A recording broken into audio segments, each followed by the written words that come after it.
Je viens d'entendre ici un certain nombre de candidats qui ont tous des idées tout à fait intéressantes, sauf qu'elles sont totalement inapplicables dans le cadre des traités européens et notamment dans le cadre du rapport des grandes orientations de politique économique publié chaque année par la Commission européenne en vertu de l'article 121 du traité sur le fonctionnement de l'Union européenne. Monsieur Mélenchon, Madame Le Pen proposent bien entendu de lutter contre la directive des travailleurs détachés, sauf que les Polonais, les Roumains, par exemple, refusent absolument la remise en cause de cette directive.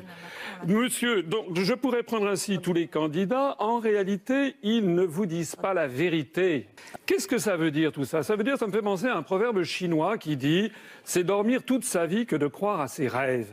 Pourquoi? Parce que pour renégocier les traités européens, il faut l'unanimité des 27 autres, bientôt 26 lorsque le Royaume-Uni sera sorti, parce que le grand peuple britannique a compris qu'il fallait s'en aller. Il faut donc l'unanimité des 27 autres gouvernements pour rouvrir des négociations.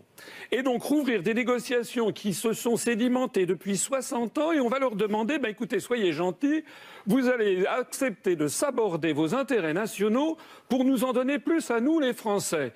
Évidemment, non. Évidemment, les autres gouvernements diront non, en particulier sur la directive des travailleurs détachés et sur tout le reste. Et puis ça n'est pas tout.